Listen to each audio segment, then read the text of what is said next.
আমার কেবল শিখে গেছে। সেই শিক্ষা হচ্ছে ত্যাগের মহিমায় উজ্জ্বলিত হওয়ার শিক্ষা।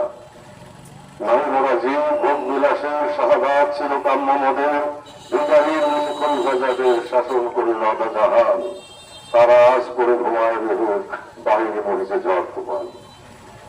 তাই সেই শিক্ষা ত্যাগের মধ্যে দিয়ে মহাপ্রশান্তি এবং আল্লাহ তাআলা প্রেম সুধা পান করার শিক্ষা এবং সকলকে হেফাজত করার শিক্ষা, সকলের অধিকার প্রতিষ্ঠিত করার শিক্ষা, সকলের শান্তি সুনিশ্চিত করার শিক্ষা, নিরাপত্তা সুনিশ্চিত করার শিক্ষা এবং আল্লাহ তাআলা বন্দিগির পথে আল্লাহর বন্ধুর সান্নিধ্য থেকে আল্লাহকে পাওয়ার শিক্ষা এবং আল্লাহর দিদারে হাসিল হাজির হয়ে আল্লাহর বন্দিগি করার শিক্ষা আমাদেরকে কেবল দিয়ে গেছেন।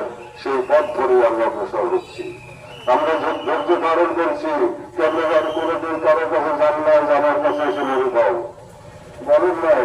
কিন্তু গণ্ড একটা অজু করা যাওয়ার মধ্যে তিনি যে প্রশিক্ষা পর্যন্ত করেছিলেন, ধীরে ধীরে কালের কালের বিবর্তনের সময় ধারাবাহিকতায় তাই আল্লাহ তাআলার ইচ্ছায় সারা দেশব্যাপী সারা দুনিয়ায় ছড়িয়ে পড়ে। তারপর দেশের রাষ্ট্রপ্রধানরা তাদের স্বার্থ হাসিলের জন্য আমার কেবল জন্মুখী হয়।